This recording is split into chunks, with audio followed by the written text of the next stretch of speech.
بسم الله العظيم القدرة والشان شديد البطش والبرهان حافظ الدين والقرآن بسم الله ما شاء الله كان وما لم يشأ لم يكن لا حول ولا قوة إلا بالله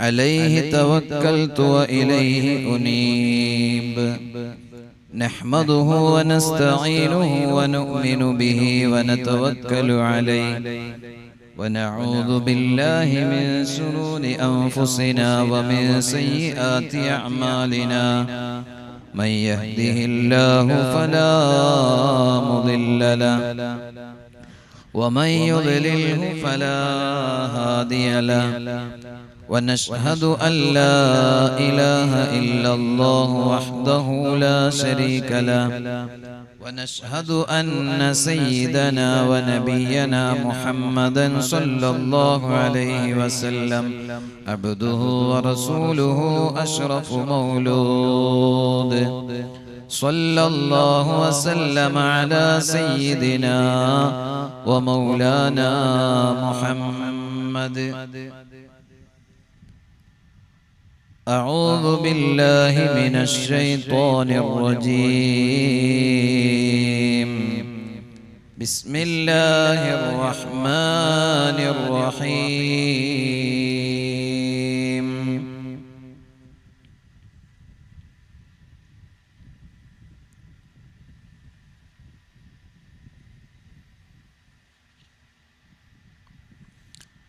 يا أيها الذين آمنوا اتقوا الله وقولوا قولا سديدا يصلح لكم أعمالكم ويغفر لكم ذنوبكم ومن يطع الله ورسوله فقد فاز فوزا عظيما صدق الله مولانا العظيم محمد سيد الكونين والثقلين والفريقين من عرب ومن عجم مولاي صل وسلم دائما أبدا على حبيبك خير الخلق كلهم نبينا الأمير ناهي فلا أحد أبر في قول لا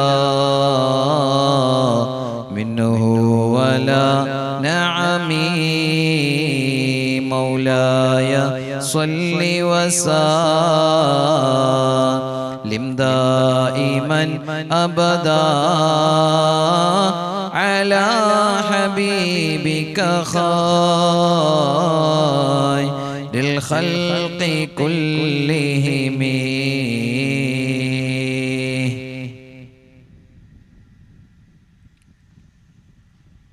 ബഹുമാനികളെ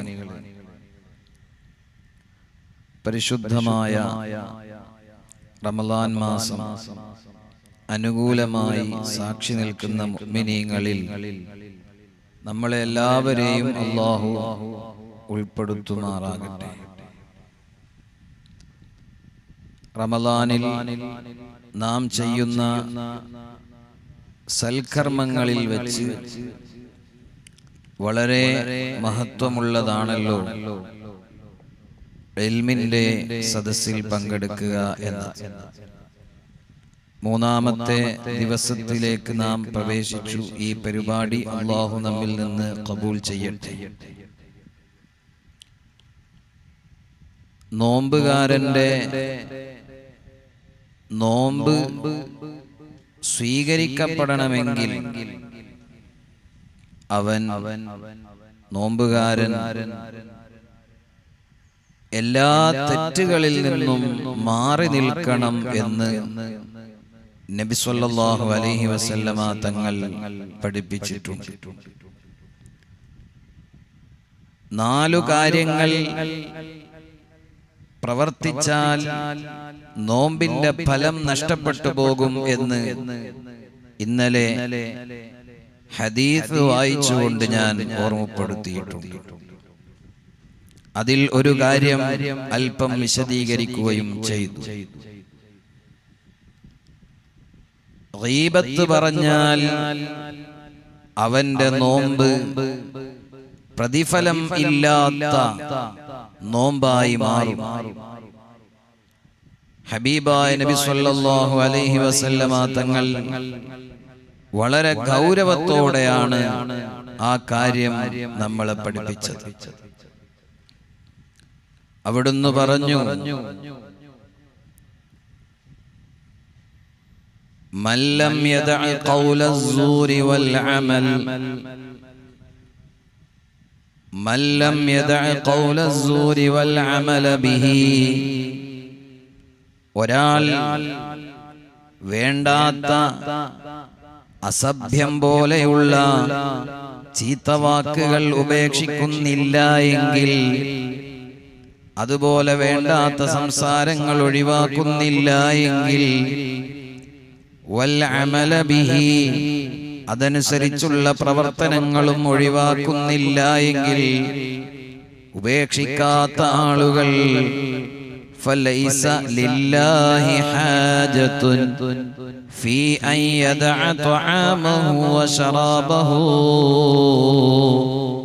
പിന്നെ അവൻ ഭക്ഷണങ്ങളും വെള്ളവും ഒഴിവാക്കുന്നത് കൊണ്ട് അല്ലാഹുവിനൊരു ആവശ്യവും ഇല്ല.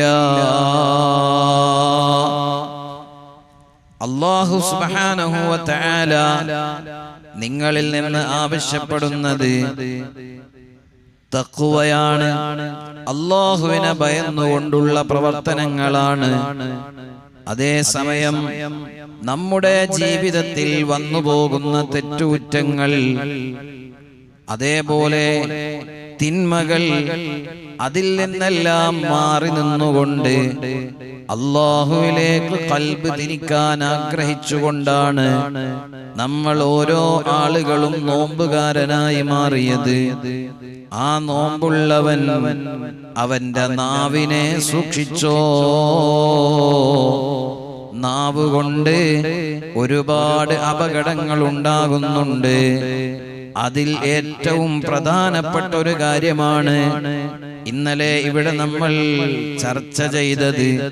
ഒരാൾ മറ്റൊരാളെ കുറ്റം പറയുക, ഒരാൾ മറ്റൊരാൾക്ക് ഇഷ്ടമില്ലാത്തത് പറയുക. അല്ലാഹു സുബ്ഹാനഹു വ തആല അത്തരം ആളുകളിൽ നിന്ന് അമലുകൾ ഊരിയെടുത്തുകൊണ്ട് ആരെയാണോ കുറ്റം പറഞ്ഞത് അയാൾക്ക് കൊടുക്കുന്നു.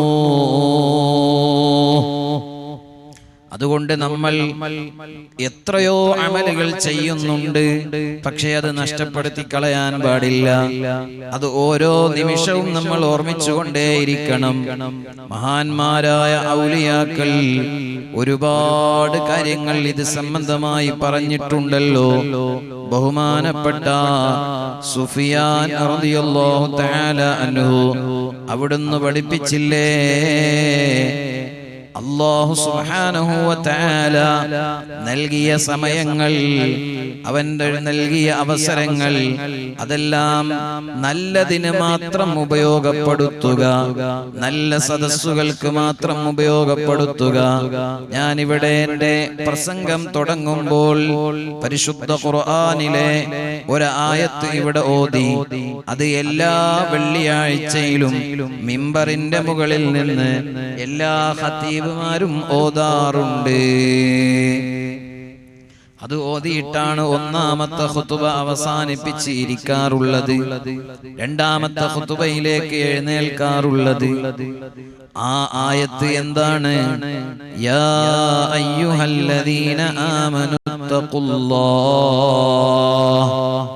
ഓ ഈമാനുള്ളവരെ, നിങ്ങൾ അല്ലാഹുവിനെ ഭയന്ന് ജീവിക്കണം, അല്ലാഹുവിനെ ഭയപ്പെടണം, അല്ലാഹുവിൽ പ്രതീക്ഷയുള്ളവരാകണം, തഖ്വയോടെ ജീവിക്കണം. വഖൂലൂ ഖൗലൻ സദീദാ,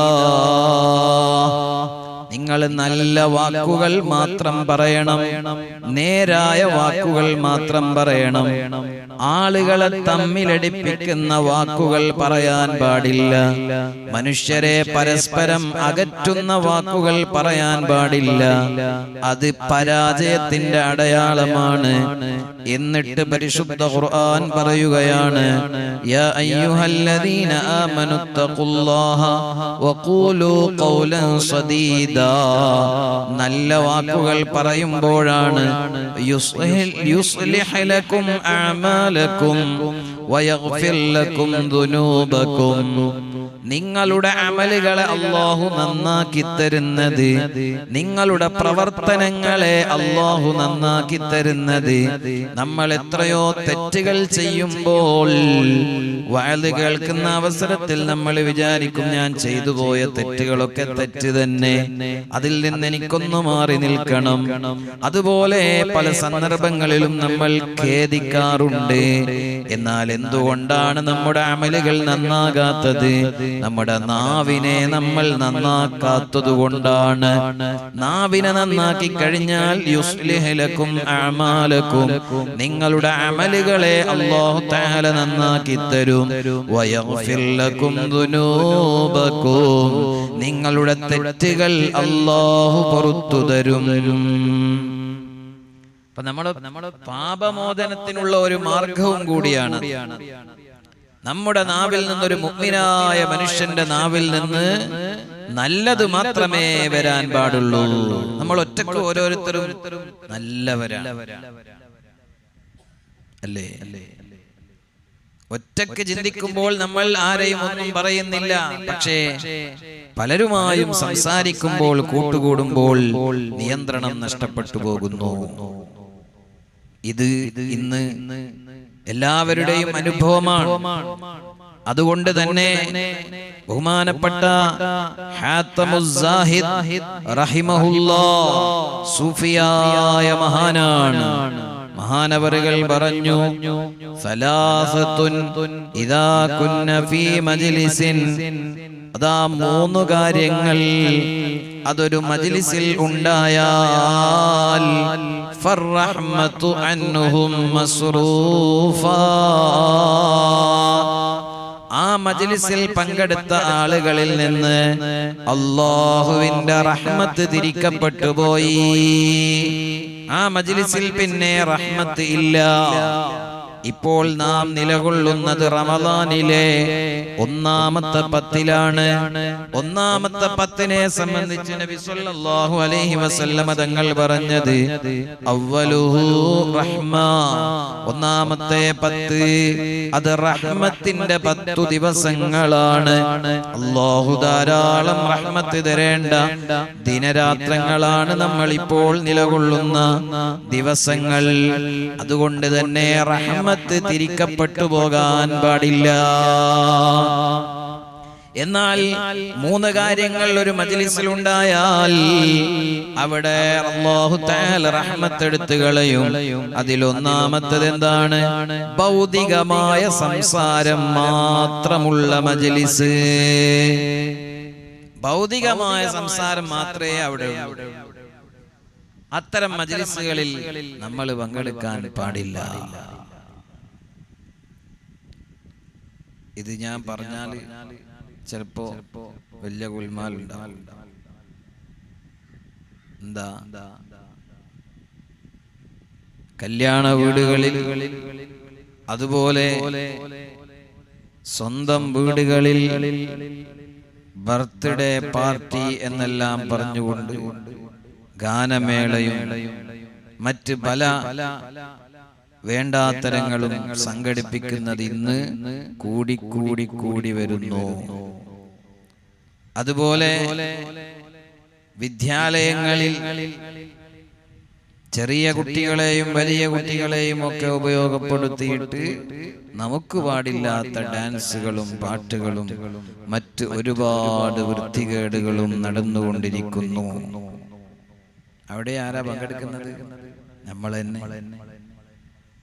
അവിടെയും പങ്കെടുക്കുന്നത് നമ്മൾ തന്നെ.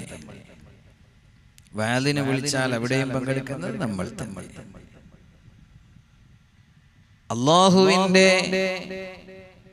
ഏറ്റവും വലിയ ശിക്ഷയെ നമ്മൾ ഭയപ്പെടുന്നുവെങ്കിൽ അനാവശ്യമായ സദസ്സുകളിൽ നിന്ന് നമ്മൾ മാറി നിൽക്കണം. കാരണം അല്ലാഹുവിന്റെ റഹ്മത്ത് അവിടെ ഇല്ല. ഫർറഹ്മത്തു അൻഹും മസ്റൂഫത്തുൻ, അവരെ തൊട്ട് അവരിൽ നിന്ന് റഹ്മത്തിനെ തിരിക്കപ്പെട്ടു പോയി. അല്ലാഹുവിന്റെ റഹ്മത്ത് ഇല്ല എങ്കിൽ പിന്നെ എന്തായിരിക്കും നമ്മളെ അവസ്ഥ? സുബ്ഹാനല്ലാഹ്. രണ്ടാമതായി മഹാൻ പറയുന്നു, അതേ അമിതമായി ചിരിപ്പിക്കുന്ന സദസ്സ്, ആ സദസ്സിൽ നിന്ന് നിങ്ങൾ മാറി നിൽക്കണം. കോമഡി ഉത്സവങ്ങളും കോമഡികളുമൊക്കെയായി വലിയ പരിപാടി നടക്കുമ്പോഴും അവിടെ പങ്കെടുക്കുന്നതാര്? നമ്മൾ തന്നെ. അങ്ങനെയുള്ള പരിപാടികൾ ഒരു മുഅ്മിനായ മനുഷ്യന് ആഖിറം നഷ്ടപ്പെടുത്തി കളയുന്നതാണെന്ന് ചിന്തിച്ച് അത്തരം പരിപാടികളിൽ നിന്ന് നമ്മൾ മാറി നിൽക്കണം. അങ്ങനെയുള്ള ആ മജ്ലിസിൽ അല്ലാഹുവിന്റെ റഹ്മത്തില്ല. മൂന്നാമതായി മഹാനവറുകൾ പറയുന്നു, അതാ ആളുകളെ കുറ്റം പറയുന്ന മജ്ലിസ്, ആ മജ്ലിസിൽ നിന്ന് നമ്മൾ വിട്ടുനിൽക്കണം. ആളുകളെ കുറ്റം പറയുന്ന മജ്ലിസ്, ജനങ്ങളെ മോശമാക്കി ചിത്രീകരിക്കുന്ന മജ്ലിസ്, അത്തരം മജ്ലിസുകൾ നമ്മൾ വിട്ടുനിൽക്കണം. നിങ്ങൾക്കറിയുമോ, മഹാനായ ഇബ്രാഹിം ഇബ്നു അദ്ഹം റളിയല്ലാഹു അൻഹുവിനെ അവര് ചരിത്രത്തിൽ അറിയപ്പെടുന്നത് റഈസു സാഹിദീൻ എന്ന പേരിലാണ്. അഥവാ ദുനിയാവിനെ പരിത്യജിച്ച്, ദുനിയാവിനെ ഒഴിവാക്കി അല്ലാഹുവിലേക്ക് ഖൽബ് തിരിച്ച മഹാനാണ് ആര്? ഇബ്രാഹിം ഇബ്നു അദ്ഹം റളിയല്ലാഹു അൻഹു. അതുകൊണ്ടാണ് പരിത്യാഗികളുടെ നേതാവ് എന്ന് മഹാനവറുകളെ സംബന്ധിച്ച് പറയപ്പെടുന്നത്. ദുനിയാവുമായി ബന്ധം വിച്ഛേദിച്ചു. അങ്ങനെയല്ലേ മഹാന്മാർ? നമുക്ക് കാണാം മഹാന്മാരുടെ അവസ്ഥ എന്താണ്. അല്ലാഹുവിന്റെ യഥാർത്ഥ അടിമകളാകുന്ന മഹാന്മാരുടെ അവസ്ഥ എന്താണ്? ഇന്ന ലില്ലാഹി ഇബാദൻ ഫുതനാ ത്വല്ലഖുദ് ദുനിയാ വഖാഫുൽ ഫിതനാ. അല്ലാഹുവിന് വിശിഷ്ടരായ വിശുദ്ധരായ കുറെ അടിമകളുണ്ട്. അവരുടെ സ്വഭാവം എന്താണ്? അവര് ദുനിയാവിനെ ത്വലാഖ് ചൊല്ലിയിരിക്കുന്നു, ദുനിയാവിനെ വിട ചൊല്ലിയിരിക്കുന്നു. എന്തേ കാരണം? വഖാഫുൽ ഫിതന, ഇവിടെ മുഴുവനും ഫിത്നകളാണ്. ആ ഫിത്നകളെ ഭയപ്പെട്ടുകൊണ്ട് ദുനിയാവിനെ പരിത്യജിച്ചിരിക്കുന്നു. نظروا فيها فلما علموا أنها ليست لحي وطنا. അവര് ദുനിയാവിനെ നോക്കിയപ്പോൾ അവർക്ക് ബോധ്യമായി എന്താണ്? അന്നഹാ ലൈസത് ലിഹയ്യിൻ വത്വനാ, ഇത് എന്നെന്നും താമസിക്കാനുള്ള സ്ഥലം അല്ല. എപ്പോഴും ഇവിടെ കഴിഞ്ഞുകൂടാമെന്ന് വിചാരിക്കണ്ട. ഏതെങ്കിലും ഒരു സമയം അതാ നമ്മൾ ഇവിടുന്ന് വിട പറഞ്ഞു പോകുന്ന സമയമായിരിക്കും. നമ്മുടെ മരണം നമ്മോട് അടുത്തു തന്നെ നിൽക്കുന്നുണ്ട്. ഏത് അവസരത്തിലും നമ്മൾ വിട പറഞ്ഞു പോകണം. നാം ഈ സദസ്സിന് പേരിട്ടിട്ടുള്ളത് മർഹൂം കല്ലാച്ചേരി മൊയ്തൂക്ക നഗർ എന്നാണ്. മഹാനവറുകൾക്ക് അല്ലാഹു മഗ്ഫിറത്ത് കൊടുക്കട്ടെ. അല്ലാഹു തആല അവരുടെ ഖബറിനെ സ്വർഗ്ഗപൂങ്കാവനമായി കൊടുക്കട്ടെ. ഈ അടുത്ത് നമ്മളോട് വിട പറഞ്ഞു പോയ നമ്മുടെ മഹല്ലിലുള്ള ഒരാളാണല്ലോ. അവര് അസ്ർ നിസ്കാരം നിർവഹിച്ചു. പള്ളിയിൽ നിന്ന് ആ നിസ്കാരത്തിന് പോകുമ്പോൾ അവർ വിചാരിച്ചിരുന്നു, ഞാൻ ഈ നിസ്കാരം കഴിഞ്ഞാൽ അല്ലാഹുവിലേക്ക് യാത്ര പോകുമെന്ന് കരുതിയിരുന്നു. ഇല്ലല്ലോ. പക്ഷേ മഗ്രിബ് നിസ്കരിക്കാൻ അവരുണ്ടായില്ല. ഇത്രേ നമ്മുടെയൊക്കെ ആയുസ് ഉള്ളൂ. അത് യഥാർത്ഥ മഹാന്മാര് മനസ്സിലാക്കി. അന്നഹാ ലൈസത് ലിഹയ്യിൻ വത്വനാ, ഈ ദുനിയാവ് എന്നെന്നും ജീവിക്കാനുള്ള ഇടമല്ല. അതുകൊണ്ട് തന്നെ അവരെന്താ ചെയ്തത്? ജഅലൂഹാ ലുജ്ജതൻ വത്തഖദൂ സ്വാലിഹൽ അഅമാലി ഫീഹാ സുഫുനാ. അവര് ദുനിയാവിനെ ഒരു സമുദ്രമായി സങ്കൽപ്പിച്ചു. ആ സമുദ്രത്തിൽ സഞ്ചരിച്ച് കടലിന്റെ നടുവിലെത്തി ആഴിയിലേക്ക് ഊളിയിട്ടിട്ട് വേണം മുത്തുകളും രത്നങ്ങളും വാരിയെടുക്കാൻ. അതിനെന്ത് വേണം? നല്ല കപ്പല് വേണം. അതുകൊണ്ട് ജഅലൂഹാ ലുജ്ജതൻ വത്തഖദൂ സ്വാലിഹൽ അഅമാലി, സൽക്കർമ്മങ്ങളെ അവർ കപ്പലുകളാക്കി. ആ സൽക്കർമ്മങ്ങളാകുന്ന കപ്പലുകളിൽ യാത്ര ചെയ്തു. അവർക്ക് മുത്തുകളും മാണിക്യങ്ങളും ലഭിച്ചു. അവർ സ്വർഗം ലഭിക്കുന്ന മഹാന്മാരായി. അങ്ങനെയുള്ള മഹാന്മാരിൽപ്പെട്ട ഒരു വലിയ മഹാനാണ് സയ്യിദുനാ ഇബ്രാഹിം ഇബ്നു അദ്ഹം റളിയല്ലാഹു അൻഹു. അന്നഹു ദുഇയ ഇലാ തുആമിൻ, മഹാനവറുകളെ ഭക്ഷണത്തിന് വേണ്ടി ക്ഷണിക്കപ്പെട്ടു. ഭക്ഷണം കഴിക്കാൻ വേണ്ടി ക്ഷണിച്ചു. അങ്ങനെ അദ്ദേഹം ആ ക്ഷണിച്ച ആളുടെ വീട്ടിൽ പോയി. ആ ഭക്ഷണം അതാ ഉള്ള സ്ഥലത്ത് പോയി. അപ്പോൾ അവിടെയുള്ള കുറച്ച് ആളുകൾ പറഞ്ഞു, അതെ, ഒരാളുണ്ട്, അയാൾ ഇങ്ങോട്ട് വന്നിട്ടില്ല. ഇന്ന ഫുലാനൻ ലം യജി, ഒരാൾ ഇങ്ങോട്ട് വന്നിട്ടില്ല. അപ്പോൾ അതാ എന്താണ് അയാൾ വരാത്തത് എന്ന് മറ്റുള്ളവർ ചോദിക്കുന്നു. അപ്പോൾ അവര് തന്നെ ആ പറഞ്ഞ ആളുകൾ മറുപടി പറയാണ്, ഇന്ന ഫുലാനൻ റജുലുൻ സഖീൽ. കുറച്ച് കനയുള്ള ആളാണ്, കുറച്ച് കനയുള്ള ആളായോണ്ട് അയാൾ വന്നിട്ടില്ല. സംഗതി നിസ്സാരമായ ഒരു പ്രയോഗമാണ് അല്ലെ? ചിലപ്പോ നമ്മളും ഉണ്ടാവും. നമ്മളൊരു വീട്ടില് ഒരാളെ ക്ഷണിച്ചു, ഒരു ഉസ്താദിനെ ക്ഷണിച്ചു. അപ്പൊ ആ ഉസ്താദിനോട്, ഉദാഹരണത്തിന് പേരോട് ഉസ്താദിനെ നമ്മളെ വീട്ടിലേക്ക് ക്ഷണിച്ചു. എന്നിട്ട് ഉസ്താദിനോട് നമ്മൾ പറയാണ്, നമ്മൾ അപ്പുറത്തുള്ള അയാൾ വന്നിട്ടില്ല. എന്താ വന്നാൽ മതില്ല? എന്താ? എന്നാൽ അതിന്റെ കാരണവും പറഞ്ഞു കൊടുക്കുന്നു. എന്താ? അയാൾ റജുലുൻ സഖീൽ, ഭാരമുള്ള ആളാണ്, എന്താണ്, കനയുള്ള ആളാണ്. നിങ്ങളൊന്നും വന്നാൽ വരൂല. പിന്നെ വലിയ ആള് വരണം, AP ഉസ്താദും വരണം, എന്നാലേ ഓർ വരട്ടെ വരാതിരിക്കട്ടെ, അയാളെ കുറിച്ച് എന്തിന് മറ്റൊരാളോട് പറയണം എന്നാണ് മഹാന്മാര് ചിന്തിക്കുന്നത്. ഇബ്രാഹിമിന് അദ്ഹം റളിയല്ലാഹു അൻഹുവിനോട് പറഞ്ഞു, ഒരാള് നിങ്ങൾ വരുന്നുണ്ട് എന്ന് പറഞ്ഞാല് എല്ലാവരും ഓടി വരണ്ടേ? ഒരാൾ വന്നിട്ടില്ല, അയാൾ കുറച്ച് കനയുള്ള ആളെ, അയാൾ വന്നിട്ടില്ല. ഇബ്രാഹിം ഇബ്നു അദ്ഹം റളിയല്ലാഹു അൻഹുവിന് അത് അത്ര പിടിച്ചില്ല. ഭക്ഷണമെല്ലാം തയ്യാറാക്കി വെച്ചിട്ടുണ്ട്. മഹാനവറുകൾ അവിടെയുള്ള ആളുകളോട് പറഞ്ഞു, ഇതെല്ലാം എനിക്ക് കഴിക്കാനുള്ള ഭക്ഷണമല്ലേ? ഈ ഭക്ഷണത്തിന് ഞാൻ സാക്ഷ്യം വഹിക്കുമ്പോൾ നിങ്ങൾ ഒരു മുസ്ലിമായ മനുഷ്യന്റെ ഗീബത്ത് പറഞ്ഞില്ലേ? അയാളെ മാംസം നിങ്ങൾ ഭക്ഷിച്ചില്ലേ? അതുകൊണ്ട് എനിക്ക് ഇവിടുന്ന് ഭക്ഷണം വേണ്ട.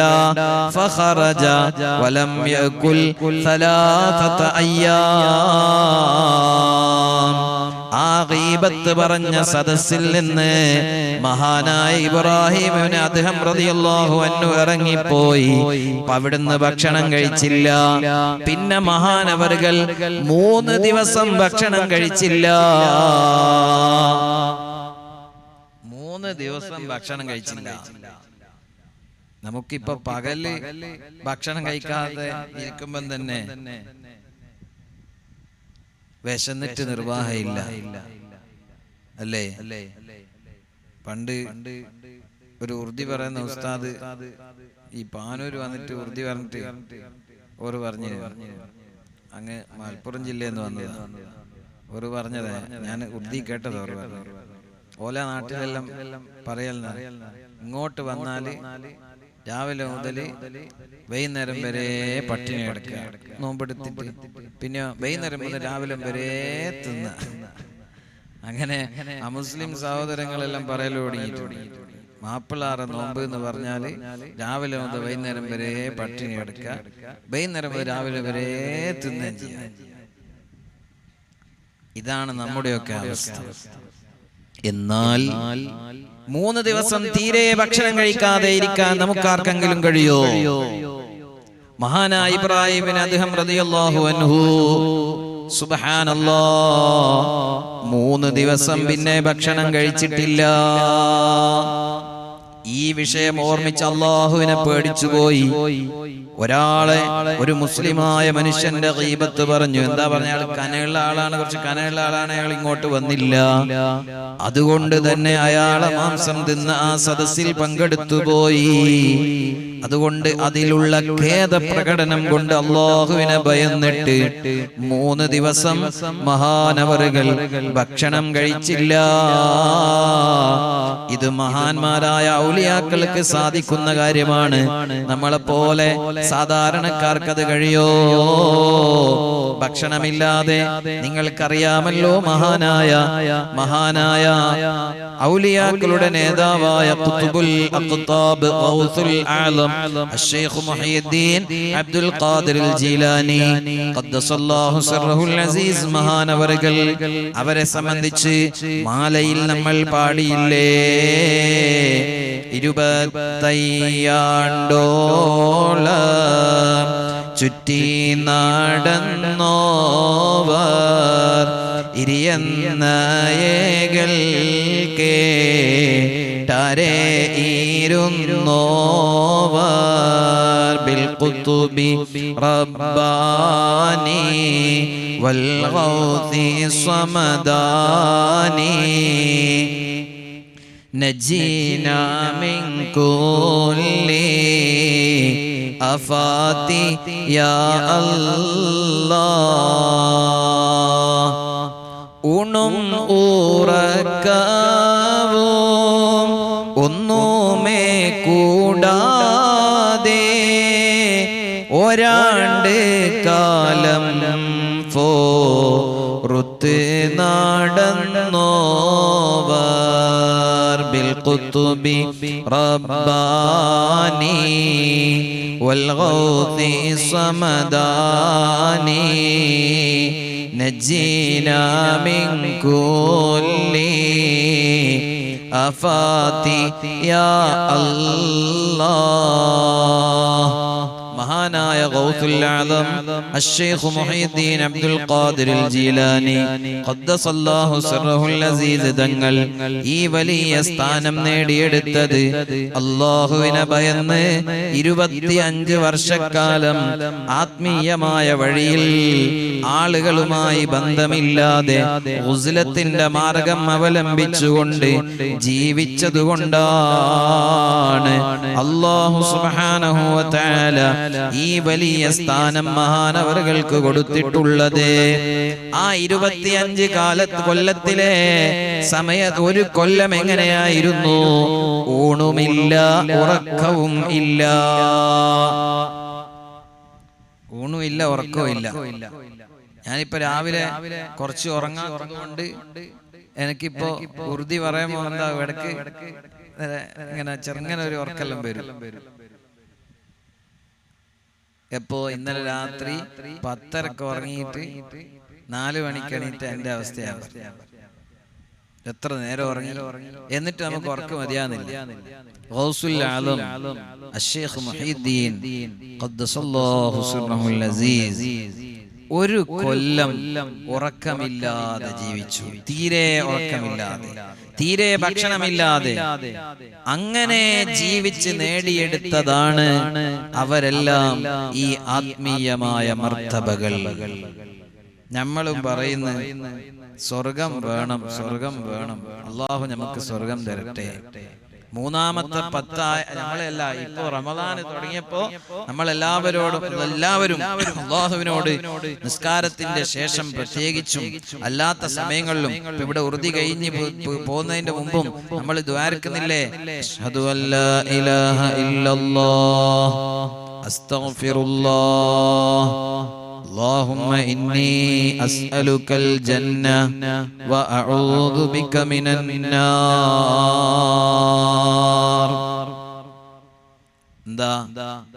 اللهم إني أسألك الجنة.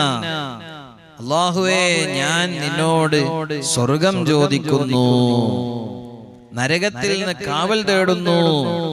നമ്മളും തേടുന്നത് സ്വർഗമാണ്, ആഗ്രഹിക്കുന്നത് സ്വർഗമാണ്. മഹാന്മാരെല്ലാം പോകുന്ന സ്വർഗം. അവര് സ്വർഗം നേടിയത് ഈ രൂപത്തിൽ അധ്വാനിച്ചുകൊണ്ട്. നമ്മള് അള്ളാഹുവിന്റെ ഔദാര്യമായി അള്ളാഹു നമുക്ക് സ്വർഗം തരട്ടെ. അതുപോലെ അധ്വാനിക്കണം. അതിനാണ് മഹാന്മാര് പറഞ്ഞത്, അല്ലാഹു സുബ്ഹാനഹു വ തആല പഠിപ്പിച്ചതുപോലെ തഖ്വയിലായി ജീവിക്കണം. യാ അയ്യുഹല്ലദീന ആമനു തഖുല്ലാഹ്, ഓ മുഅ്മിനീങ്ങളെ, നിങ്ങൾ അല്ലാഹുവിനെ ഭയന്ന് ജീവിക്കണം. ബഹുമാനികളെ, ഞാൻ പറഞ്ഞു വന്നത് നമ്മുടെ നോമ്പിനെ ബാത്തിലാക്കി കളയുന്ന, നമ്മുടെ നോമ്പിന്റെ പ്രതിഫലം നഷ്ടപ്പെടുത്തി കളയുന്ന നാവിന്റെ വിനകൾ, അതിലെ ഏറ്റവും വലിയ വിനയാണ് ഗീബത്ത് പറയുക എന്നത്. ഹബീബായ നബി സല്ലല്ലാഹു അലൈഹി വസല്ലമ തങ്ങൾ പറഞ്ഞു, അത്തരക്കാർക്ക് നോമ്പിന്റെ പ്രതിഫലം ഇല്ല. പിന്നെ മറ്റൊരു വിഭാഗമാണ് ഏഷണി പറയുക, നമീമത്ത് പറയുക. അല്ലാഹുവിന്റെ ഹബീബ് സയ്യിദുനാ റസൂലുള്ളാഹി സ്വല്ലല്ലാഹു അലൈഹി വസല്ലമ തങ്ങൾ പറഞ്ഞു, ലാ യദ്ഖുലുൽ ജന്നത ഖത്താത്ത്. ആര് നമീമത്ത് പറയുന്ന ആളുകൾ സ്വർഗത്തിൽ കടക്കുകയില്ല. ഒന്നുകൂടി അവിടുന്ന് വിശദീകരിച്ചു. മഹാനായ സയ്യിദുനാ അബൂ ഹുറൈറ റളിയല്ലാഹു അൻഹു അവിടുന്ന് പഠിപ്പിക്കുന്ന ഹദീസിൽ നമുക്ക് കാണാം, നബി സല്ലല്ലാഹു അലൈഹി വസല്ലം തങ്ങൾ സഹാബത്തിനോട് ചോദിക്കുകയാണ്, ഹൽ തദ്റൂന മൻ ശിറാറുക്കും, നിങ്ങൾക്കറിയുമോ നിങ്ങളെ കൂട്ടത്തിൽ ഏറ്റവും ശർറായ ആളുകൾ ആരാണ്? ഖാലു, അവര് പറഞ്ഞു, അല്ലാഹു വ റസൂലുഹു അഅലം, അല്ലാഹുവും റസൂലുമാണ് എല്ലാം അറിയുന്നത്. അഥവാ ആരാണ് നബിയെ ഞങ്ങൾക്ക് പറഞ്ഞു തരണം എന്ന ഉദ്ദേശത്തിലാണ് അവര് ചോദിക്കുന്നത്. നബി സ്വല്ലല്ലാഹു അലൈഹി വസല്ലമ തങ്ങൾ പറഞ്ഞു, നിങ്ങളിൽ ഏറ്റവും ശർറിന്റെ ആളുകൾ ദുൽ വജ്ഹൈൻ, രണ്ട് മുഖമുള്ളവരാണ്. രണ്ട് മുഖം. നമുക്കല്ല ഒരു മുഖമല്ലേ ഉള്ളൂ. അതുകൊണ്ട് എന്തായാലും നമ്മളെല്ലാം വിചാരിക്കും സമാധാനം. എന്താണ് രണ്ട് മുഖം എന്നതുകൊണ്ട് ഉദ്ദേശിച്ചത്? ഹദീസിൽ മുത്തുനബി സ്വല്ലല്ലാഹു അലൈഹി വസല്ലമ തങ്ങൾ വിശദീകരിച്ചു, അല്ലദീ യഅതി ഹഉലാഇ ബിവജ്ഹിൻ വ ഹഉലാഇ ബിവജ്ഹിൻ. ഇവിടെ ഉദ്ദേശിച്ച വജ്ഹ് നമ്മുടെ സമീപനം, നിലപാട്. നാം ഒരാളെ അടുത്ത് പോകുന്നു ഒന്ന് പറയുന്നു, മറ്റൊരാളെ അടുത്ത് പോകുന്നു വേറെ ഒന്ന് പറയുന്നു. ഇങ്ങനെ രണ്ട് മുഖം ഉണ്ടാകാൻ പാടില്ല. അവരാണ് നമീമത്തിന്റെ ആളുകൾ. അല്ലാഹുവിന്റെ ഹബീബ് സയ്യിദുനാ റസൂലുള്ളാഹി സ്വല്ലല്ലാഹു അലൈഹി വസല്ലമ തങ്ങൾ പഠിപ്പിക്കുന്നു, അബ്ദുല്ലാഹി ഇബ്നു അബ്ബാസ് റളിയല്ലാഹു അൻഹു പറയുകയാണ്, مر النبي صلى الله عليه وسلم بقبرين جديدين നബി സല്ലല്ലാഹു അലൈഹി വസല്ലമ തങ്ങളെ പുതിയ രണ്ട് ഖബറിന്റെ അടുത്തുകൂടെ ഇങ്ങനെ നടന്നു. പുതിയ ഖബർ എന്ന് പറഞ്ഞാൽ ഇപ്പം മറവ് ചെയ്തിട്ടേ ഉള്ളൂ, അധികം ദിവസമായിട്ടില്ല. അങ്ങനെയുള്ള പുതിയ രണ്ട് ഖബറിന്റെ അടുത്തുകൂടെ ആദരവായ നബി സല്ലല്ലാഹു അലൈഹി വസല്ലമ തങ്ങൾ നടന്നു. ആ ഖബറിന്റെ അടുത്തെത്തിയപ്പോൾ അവിടുന്ന് പറയുകയാണ്, ഇന്നഹുമാ യുഅദ്ദബാനി, ആ രണ്ട് ഖബറാളികളും ഖബറിൽ ശിക്ഷിക്കപ്പെടുന്നു. വമാ യുഅദ്ദബാനി ഫീ കബീറത്തിൻ, അവർ രണ്ടുപേരും ഖബറിൽ ശിക്ഷിക്കപ്പെടുന്നത് അവരെ കാഴ്ചപ്പാടിൽ വലിയ തെറ്റ് ചെയ്തിട്ടൊന്നുമല്ല. സംഗതി വലിയ തെറ്റ് തന്നെയാണ്, പക്ഷെ അവർ വിചാരിച്ചത് വലിയ തെറ്റൊന്നുമല്ല എന്നാണ്. അങ്ങനത്തെ രണ്ട് കാര്യങ്ങളിലാണ് അവർ ശിക്ഷിക്കപ്പെടുന്നത്. ആ ഖബറാളികളിൽ ഒരാൾ ഫകാന ലാ യസ്തൻസിഹു മിനൽ ബൗൽ, അതേ മൂത്രത്തിൽ നിന്ന് വേണ്ടതുപോലെ ശുദ്ധിയായിട്ടില്ല. മൂത്രത്തിന്റെ കാര്യത്തിൽ നിന്ന് വേണ്ടതുപോലെ വൃത്തിയായിട്ടില്ല. അങ്ങനെയുള്ള ഒരാൾ ഖബറിൽ ശിക്ഷിക്കപ്പെടുകയാണ്. അല്ലാഹു സുബ്ഹാനഹു വ തആല നമ്മളെ രക്ഷപ്പെടുത്തട്ടെ. നജസിന്റെ കാര്യത്തിൽ വലിയ ജാഗ്രത പാലിച്ചില്ല എന്നർത്ഥം. എത്രയോ ആളുകൾ അങ്ങനെ ശിക്ഷിക്കപ്പെടുന്നുണ്ട്. അല്ലാഹു നമ്മളെ രക്ഷപ്പെടുത്തട്ടെ. പണ്ടെല്ലാം നമ്മൾ മദ്രസയിൽ നിന്ന് പഠിച്ചതല്ലേ, മൂത്രമൊഴിച്ചു കഴിഞ്ഞാൽ പെട്ടെന്ന് ഇങ്ങനെ എണീറ്റ് ഓടി വരാൻ പാടില്ല. അവിടെ നിന്ന് ഇടതുഭാഗത്തേക്ക് ആസ്പദമാക്കി ഒന്ന് ശരിയായ രൂപത്തിൽ ഇരുന്ന് മൂത്രം മുഴുവനായും പോയി എന്ന് ഉറപ്പുവരുത്തി ശുദ്ധീകരിച്ച് തൊണ്ട കൊണ്ട് വേണമെങ്കിൽ എല്ലാം ആക്കി, അതെല്ലാം കിതാബിൽ പറഞ്ഞതാണ്. അങ്ങനെ മൂത്രത്തിന്റെ കാര്യത്തിൽ ഉറപ്പുവരുത്തണം, അത് ശുദ്ധിയായി എന്ന് ഉറപ്പുവരുത്തണം. അങ്ങനെ ഇല്ലാത്ത ആളായിരുന്നു ആ ഖബറിൽ ശിക്ഷിക്കപ്പെട്ട ആൾ. ഞാൻ എൻ്റെ ഉമ്മമാരോട് പറയട്ടെ, നമ്മുടെ വീടുകളിൽ ഉള്ള മക്കൾ ചിലപ്പോൾ മൂത്രമൊഴിച്ചേക്കാമല്ലോ. ആ മൂത്രത്തിൽ നിന്ന് നാം അവരെ ശുദ്ധിയാക്കി കൊടുക്കാറുമുണ്ടല്ലോ, നിലത്ത് മൂത്രമാകാറുണ്ടല്ലോ. അപ്പോൾ അത് ചവിട്ടിയിട്ട് പള്ളിയിലേക്ക് പോകുന്ന ആളുകൾ ഉണ്ടാകാം.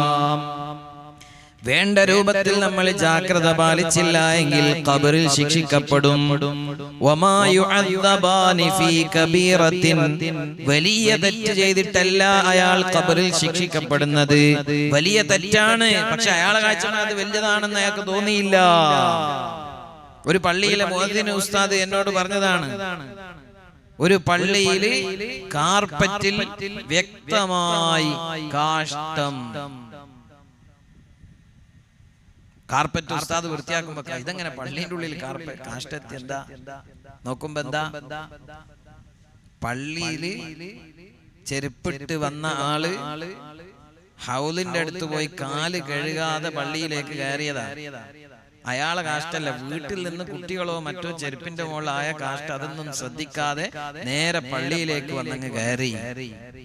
എത്ര വലിയ തെറ്റാണ് ആ ചെയ്തത്. ഒരു മുഅദ്ദിന് എന്നോട് പറഞ്ഞത് ഈ വിഷയം. അപ്പോൾ അത് ഖബറിൽ ശിക്ഷിക്കപ്പെടാനുള്ള കാരണമായി പോകും. അതുപോലെ മൂത്രത്തിൽ നിന്ന് ശുദ്ധീകരിക്കപ്പെടാതെ ശ്രദ്ധ പാലിക്കാതെ പോയാൽ ഖബറിൽ ശിക്ഷിക്കപ്പെടും. അതുകൊണ്ട് വീട്ടില് കുട്ടികളൊക്കെ തറയിൽ മൂത്രമൊഴിച്ചു വെക്കുമ്പോ എന്ത് ചെയ്യണം? ആ നജസിനെ അവിടുന്ന് തുടച്ച് നീക്കണം ആദ്യം. ഐനുൻ നജസ്, ആ നജസിന്റെ ആ ഐന് അതിനെ അവിടുന്ന് നീക്കണം, എന്നിട്ട് വെള്ളം പാർന്നു കൊടുക്കണം. അങ്ങനെയാണ് ആ നജസ് മൂത്ര ഒഴിച്ചാൽ അത് നീക്കേണ്ടത്. ചില ആൾക്കാർ ഒരു പാട്ട വെള്ളം എടുത്തിട്ട് അങ്ങ് ഒറ്റ ഒഴിക്കല. അപ്പൊ എന്തായെന്നറിയോ? ആ വെള്ളവും നജസായി, ആ സ്ഥലവും നജസായി, അത് എത്തിയ സ്ഥലവും നജസായി, എല്ലാം അൽക്കുൽത്തായി മാറി. ആ മൂത്രം ശുദ്ധീകരിക്കേണ്ടത് ആദ്യം ഒരു തുണിയോ മറ്റോ എടുത്ത്, ടിഷ്യോ മറ്റോ എന്തായാലും അതെടുത്തിട്ട് ആ ഐനുൻ നജസ് അവിടുന്ന് നീക്കി മാറ്റിയതിന് ശേഷം അവിടെ വെള്ളം ഒഴിച്ചാൽ മതി. അങ്ങനെയാണ് അത് ശുദ്ധീകരിക്കേണ്ടത്. അപ്പോൾ ആ വിഷയത്തിൽ ഒരു ജാഗ്രത നമുക്ക് വേണം. നമ്മുടെ വസ്ത്രത്തിൽ നജസ് ഉണ്ടായിരിക്കെ ആ വസ്ത്രം ധരിച്ച് നമ്മൾ നിസ്കരിച്ചാൽ, നജസ്സും ചുമന്ന് നിസ്കരിച്ചാൽ നിസ്കാരം സ്വഹീഹാകൂല. നമ്മുടെ ശരീരം, നമ്മുടെ വസ്ത്രം, നിസ്കരിക്കുന്ന സ്ഥലം എല്ലാം നജസിൽ നിന്ന് ശുദ്ധിയായിരിക്കണം എന്നല്ലേ നമ്മൾ പഠിച്ചത്. അപ്പോ ആ ശുദ്ധിയില്ലാതെ നീങ്ങിയാൽ ദുനിയാവിലെ നമ്മളെ അമലൊന്നും അല്ലാഹു സ്വീകരിക്കൂല എന്ന് മാത്രമല്ല, ഖബറിൽ ശിക്ഷിക്കപ്പെടും. ഞാൻ ആ വിഷയത്തിലേക്ക് ദീർഘമായി പോകുന്നില്ല. നബി സല്ലല്ലാഹു അലൈഹി വസല്ലം തങ്ങൾ പറയുന്നു, അയാൾ വേണ്ടതുപോലെ മൂത്രത്തിൽ നിന്ന് ശുദ്ധിയായില്ല. നമ്മളെ ഇടയിൽ ഒരുപാട് ആളുകളുണ്ട്, മൂത്ര സംബന്ധമായ രോഗങ്ങൾ കൊണ്ട് വിഷമിക്കുന്നവരുണ്ട്. അവർക്ക് അഫ്വുണ്ട്. അല്ലാഹു തആല അഫ്വാണല്ലോ, അല്ലാഹു തആല റഊഫുർ റഹീമുമാണല്ലോ. അതുകൊണ്ട് നമുക്ക് അസാധ്യമായ കാര്യത്തിൽ അല്ലാഹു നമ്മളെ ശിക്ഷിക്കൂല. മൂത്രമൊഴിച്ചാലും അതിങ്ങനെ കുറെ നേരം കഴിഞ്ഞാലും ഇറ്റിപ്പോന്നുണ്ടോ എന്നൊരു സംശയം, അങ്ങനത്തെ അസുഖങ്ങളൊക്കെ ഉണ്ട്. അല്ലാഹു തആല അതിൽ നമ്മളെ രക്ഷപ്പെടുത്തുമാറാകട്ടെ. എനിക്ക് അങ്ങനത്തെ ഒരു അസുഖം ഉണ്ടായി, കുറെ കഴിഞ്ഞാൽ ഇറ്റിപ്പോന്നുണ്ടോ എന്നൊരു സംശയം. അങ്ങനെ ബഹുമാനപ്പെട്ട നെരിക്കോട് ഉസ്താദിന്റെ അടുത്ത് പോയി. നെരിക്കോട് ഉസ്താദ് റമളാനിൽ ജലാലിയ റാത്തീബ് ഇങ്ങനെ ചൊല്ലിക്കൊണ്ടിരിക്കുമ്പോ അല്ലാഹ് അല്ലാഹ് അല്ലാഹ് ഒരു നേതൃത്വം കൊടുക്കുമ്പോ ആ ജലാലിയത്തിൽ ഇസ്മിങ്ങനെ പറഞ്ഞ് പള്ളിയിൽ നിലത്ത് ചെരിഞ്ഞ് വീണ് മരിച്ചുപോയ മഹാനാണ് ബഹുമാനപ്പെട്ട നെരിക്കോട് ഉസ്താദ് ഖദ്ദസല്ലാഹു സിർറഹുൽ അസീസ്. ആ മഹാന്റെ അടുത്ത് ഒരാൾ എന്നെ കൂട്ടിക്കൊണ്ടുപോയി. എന്നിട്ട് ഞാൻ ഈ വിഷയം ഓരോട് പറഞ്ഞു, ഇങ്ങനെ ഒരു സുഖേടുണ്ട്. ഓർ പറഞ്ഞ് ആയത്തുൽ കുർസി ഓതിക്കോന്ന്. അപ്പൊ ഞാൻ ചോദിച്ചു, എത്ര പ്രാവശ്യം ഓതണം? ഒറ്റ പ്രാവശ്യം ഓതിയാൽ മതി. വളരെ എളുപ്പത്തിൽ പറഞ്ഞു, ഒറ്റ പ്രാവശ്യം ഓതിയാൽ മതി. വേറെ ഒരാള് ഓരോട് ഒരു വേറെ വിഷയം പറഞ്ഞപ്പോ അയാളോട് പറഞ്ഞത് വിർദുൽ ലത്തീഫ് ചൊല്ലിക്കോ. അപ്പൊ അയാളും ചോദിച്ചു, രാവിലെയും വൈകുന്നേരം ഉണ്ടല്ലോ, എങ്ങനെയാ ചൊല്ലേണ്ടത്? എനിക്ക് 2 നേരം ഒന്നും നടക്കൂല, ഇനി ഒറ്റ നേരം ചൊല്ലിയാൽ മതി. ഓർക്ക് അങ്ങനെ എനക്കതിൽ ചെറിയ ആയത്തുൽ കുർസി ഒറ്റയൊന്നും ഓതിയാൽ. അങ്ങനെ കുറച്ച് ദിവസം അത് ചൊല്ലുമ്പോഴേക്ക് ആ രോഗം അല്ലാഹു മാറ്റി തന്നു. അല്ലാഹു മഹാനവറുകളുടെ ദറജയേറ്റി കൊടുക്കട്ടെ. മൂത്രസംബന്ധമായ രോഗങ്ങൾ കൊണ്ട് വിഷമിക്കുന്ന പലരും നമ്മുടെ ഇടയിലുണ്ട്. അത്തരം ആളുകൾ പ്രയാസത്തിലും വിഷമത്തിലും ആയിരിക്കും. നമ്മളെ നിസ്കാരം എന്ത് ചെയ്യും? മൂത്രത്തിൽ ട്യൂബിട്ട അവസ്ഥയിൽ ഉള്ള രോഗികളുണ്ട്. അല്ലാഹു അവർക്കെല്ലാം ശിഫ കൊടുക്കട്ടെ.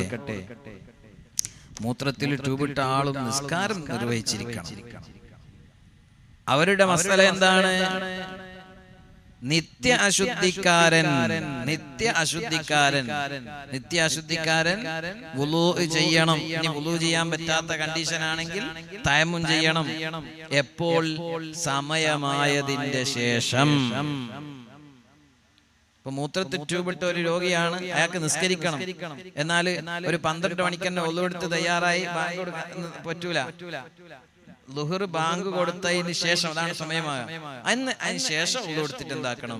നിസ്കരിക്കണം. അതാണ് നിത്യ അശുദ്ധിക്കാരൻ ചെയ്യേണ്ട കാര്യം. അപ്പൊ അങ്ങനെയുള്ള രോഗം ബാധിച്ചവരുണ്ട്, അവർക്കും നിസ്കാരം ഒഴിവാക്കാൻ വകുപ്പില്ല. ഏതായാലും അല്ലാഹു സുബ്ഹാനഹു വ തആല എല്ലാ രോഗങ്ങളിൽ നിന്നും നമുക്കെല്ലാവർക്കും കാവൽ നൽകട്ടെ. ശാരീരികമായ രോഗം കൊണ്ട് വിഷമിക്കുന്ന പലരും നമ്മുടെ ഇടയിലുണ്ട്. അല്ലാഹു സുബ്ഹാനഹു വ തആല അവർക്കെല്ലാം പരിപൂർണ ശിഫ നൽകട്ടെ. നിങ്ങൾ നോക്കൂ, മൂത്രത്തിൽ നിന്ന് വേണ്ടതുപോലെ ശുദ്ധിയാകാത്ത കാരണം കൊണ്ട് ഖബറിൽ ശിക്ഷിക്കപ്പെടുന്നു. എന്നാൽ മറ്റു രണ്ടാള് പറഞ്ഞല്ലോ, ഖബറിൽ ശിക്ഷിക്കപ്പെടുന്ന രണ്ടാള്. ആ രണ്ടാമത്തെ ആൾ ആരാണ്?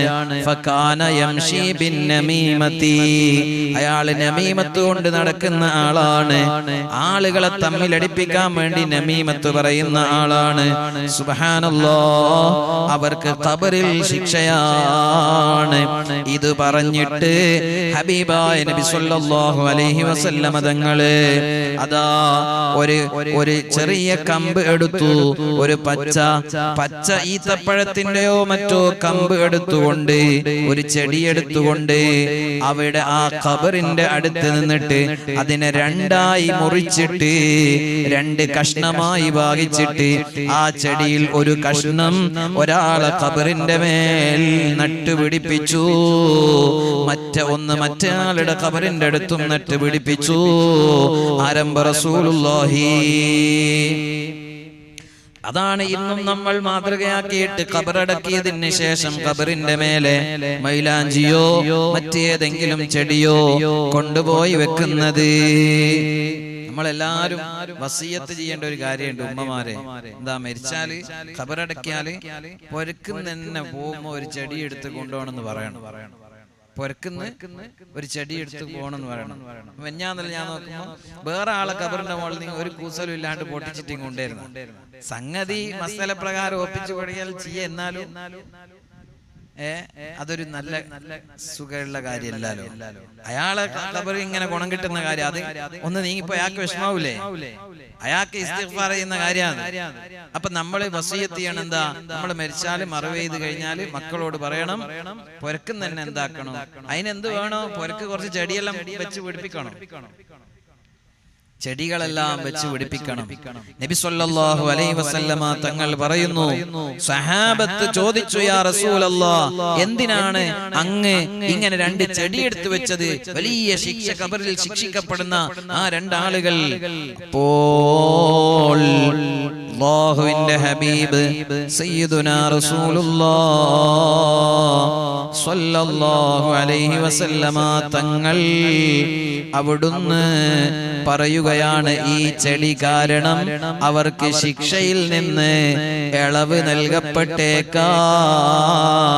അത് ഉണങ്ങിപ്പോകാത്ത കാലത്തോളം അവർക്ക് അതിൽ ശിക്ഷയിൽ നിന്ന് ഇളവ് നൽകപ്പെട്ടേക്കാം.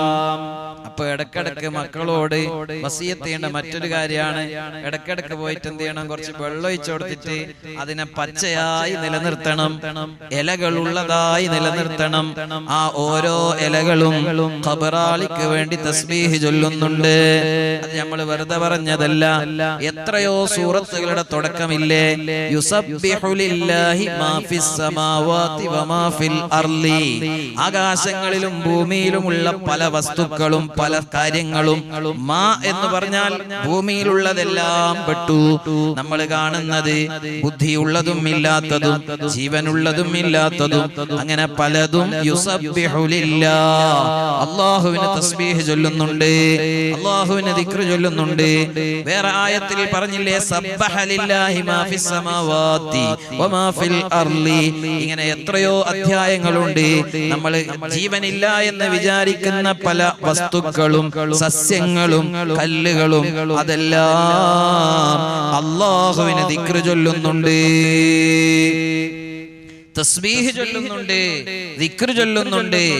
അങ്ങനെയുള്ള ആ ചെടികൾ അവർക്ക് അദാബിൽ നിന്ന്, അവരുടെ ശിക്ഷയിൽ നിന്ന് ഇളവ് നൽകപ്പെടാൻ കാരണമാകും.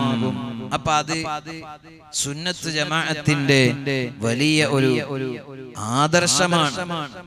അതുകൊണ്ടാണ് നമ്മൾ ഖബറിന്റെ അടുത്ത് നിന്ന് വേഗം ഓടിപ്പോരാതെ ഇതെല്ലാം നിർവഹിച്ചു കൊടുക്കുന്നത്.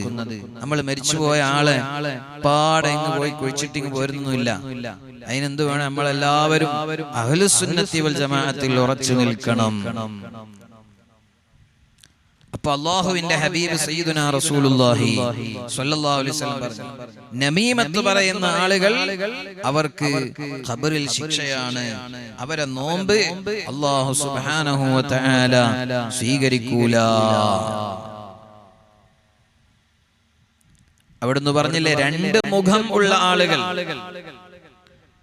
രണ്ട് മുഖം. ഒരാളോട് ഒരു കാര്യം പറയാം, വേറൊരാളോട് ഇയാളെ തെറ്റിപ്പിക്കാൻ വേണ്ടി മറ്റൊരു കാര്യം പറയാം. ഇമാം സമർഖന്ദി റഹ്മത്തുള്ളാഹി അലൈഹി പറഞ്ഞു, അതിന്റെ വിശദീകരണത്തിൽ പറഞ്ഞു, വമൻ കാന ദാ ലിസാനൈനി ഫിദ്ദുനിയാ, ഇങ്ങനെ ദുനിയാവിൽ രണ്ട് നാവും വെച്ച് നടക്കുന്ന ആളുകളുണ്ട്.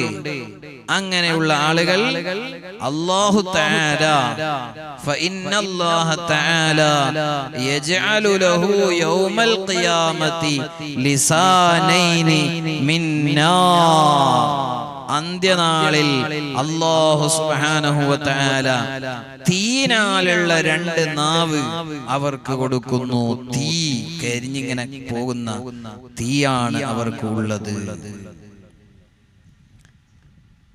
മഹാന്മാരായ സൂഫിയാക്കൾ പറഞ്ഞു, സുബ്ഹാനല്ലാഹ്, അദാബുൽ ഖബ്രി സലാസ, ഖബറിലെ അദാബ് 3 തരമാണ്. 3 തരമാക്കി മാറ്റിയിട്ടുണ്ട്. അതിലൊന്ന് മിനൽ ഗീബത്തി, സുലുസും മിനൽ ഗീബത്തി, ഗീബത്ത് പറഞ്ഞാൽ ഖബറിൽ അദാബാണ്. വസുലുസും മിനൽ ബൗൽ, മൂത്രം വേണ്ടതുപോലെ വൃത്തിയാക്കാതിരുന്നാൽ ഖബറിൽ അദാബാണ്. വസുലുസും മിനൻ നമീമ, 3 കാര്യങ്ങൾ. അതെ, അതിൽ മൂന്നാമത്തേത് നമീമത്തിന്റെ ആളുകളായാൽ ഖബറിൽ അദാബാണ്. മഹാനായ ഹമ്മാദ് ബിൻ സലമ റളിയല്ലാഹു അൻഹു ഉദ്ധരിക്കുന്നു ഒരു ചരിത്രം, ഒരു സംഭവം മഹാനവറുകൾ ഉദ്ധരിക്കുകയാണ്. എന്താണ്? ഒരു നല്ല സൂഫിയായ ഒരു മനുഷ്യൻ, മുഅ്മിനായ ഒരു നല്ല വ്യക്തി, അള്ളാഹുവിനൊക്കെ പേടിച്ച് ജീവിക്കുന്ന ആളാണ്. അയാൾക്ക് ഒരു സർവന്റിനെ വേണം, ഒരടിമയെ വേണം. വീട്ടു ജോലിയൊക്കെ ചെയ്യാൻ വേണ്ടി ഒരാളെ വേണം. അങ്ങനെ ഒരാളെ വാങ്ങാൻ തീരുമാനിച്ചു. അങ്ങാടിയിൽ പോയി. അപ്പോ സർവന്റിനെ വിൽപ്പന നടത്തുന്ന ആള്, പഴയ കാലത്തുള്ള ചരിത്രമാണ്. ആ ആളോട് പറഞ്ഞു, നമുക്കൊരു സർവന്റിനെ വേണം. അപ്പൊ ഈ കച്ചവടക്കാരൻ പറഞ്ഞു, നല്ല ഒരു ജോലിക്കാരനുണ്ട് എന്റെ അടുത്ത്, എല്ലാ പണിയും ഒരു പ്രശ്നവുമില്ല, എല്ലാ ജോലിയും എടുക്കും, ലൈസ ഫീഹി ഐബുൻ, ഓനക്ക് ഒരു ഐബും ഇല്ല എന്ന് പറഞ്ഞു. പക്ഷേ ഒരു ഐബുണ്ട്. എന്താ? നമീമത്ത് പറഞ്ഞാളി. നമീമത്ത് പറഞ്ഞ അത് നമ്മള് കണക്കിലെടുക്കാണ്ടെന്നാ മയ്യല്ലോ. നല്ലോണം അധ്വാനിച്ച് പണിയെടുക്കുന്നുണ്ടെങ്കിൽ ഓന്റെ പണി എന്ന് പറഞ്ഞാൽ ഭയങ്കര പണിയാ, അതുകൊണ്ട് എടുത്തോന്ന് പറഞ്ഞു. അപ്പൊ ഇയാളത് വാങ്ങി. അയാളെ വാങ്ങിയിട്ട് വീട്ടിലേക്ക് പോയി നോക്കുമ്പോ ജോറ് ബാറ് പണിയാണ്. എല്ലാ ജോലിയും അവൻ എടുക്കുന്നുണ്ട്, ഭക്ഷണം ഉണ്ടാക്കുന്നുണ്ട്, വൃത്തിയാക്കുന്നുണ്ട്, ഒന്നും പറയണ്ടില്ല. ഒരു പണിയെടുക്കാൻ അവനോട് പറയണ്ട, എല്ലാം റെഡിയാ. ഇത്രയും നല്ലൊരു പണിക്കാരനെ വേറെ ഏടുന്ന് കിട്ടിയനാന്നല്ല ഇയാളിങ്ങനെ ഭയങ്കര അഭിമാനായി. കുറേ ദിവസം കഴിഞ്ഞു. നല്ല രൂപത്തിൽ ഇങ്ങനെ പോകുന്ന കുടുംബമാണ്, ഭാര്യയും ഭർത്താവും ഒക്കെ. അപ്പൊ ഇയാളെ നല്ലോണം മനസ്സിലാക്കി, ആ വീട്ടുകാരിയായ പെണ്ണുങ്ങളെയും നല്ലോണം മനസ്സിലാക്കി. ഒന്നും തിരക്കേടൊന്നുമില്ല. കുറെ ദിവസം കഴിഞ്ഞപ്പോൾ ഇവന്റെ സ്വഭാവം പുറത്തെടുത്തു. എന്താ എങ്ങനെയാ പുറത്തെടുത്തത്? ആദ്യം തന്നെ ഭാര്യയോട് പറഞ്ഞു, ഈ ഉടമസ്ഥന്റെ ഭാര്യയോട് പറഞ്ഞു. എന്താ പറഞ്ഞു കൊടുത്തത്? ഇയാള് അങ്ങാടിയിൽ കച്ചവടവും മറ്റൊക്കെ ചെയ്യുന്ന ആളാണ്. അപ്പോ ഭർത്താവിനെ സംബന്ധിച്ച് ഭാര്യയോട് പറഞ്ഞു കൊടുക്കുകയാണ്, ഇന്ന സൗജക ലാ യുഹിബ്ബുക, എന്റെ മാപ്പിളക്ക് എന്നോട് ഒരു ഇഷ്ടമില്ല. അപ്പൊ ഓക്കിത് അറിയാലോ, ഇത് പറയുന്ന ആളാണ്. എന്റെ മാപ്പിളക്ക് എന്നോട് ഇഷ്ടമല്ല. അങ്ങനെ ഒന്ന് പറഞ്ഞു നോക്കിയതായിരുന്നു. അപ്പൊ പിന്നെ അത് ഏശാത്തപ്പോ പിന്നെയും അടുത്ത വടിയിലേക്ക് കടന്നു. അല്ല, ഞാൻ നിങ്ങളെ എന്നെ വിശ്വസിക്കൊന്നും വേണ്ട, എന്നാലും നിങ്ങളാണല്ലോ ഇവിടുത്തെ വീട്ടുകാരി, നിങ്ങളാണല്ലോ ഭക്ഷണം എല്ലാം ഉണ്ടാക്കുന്നത്.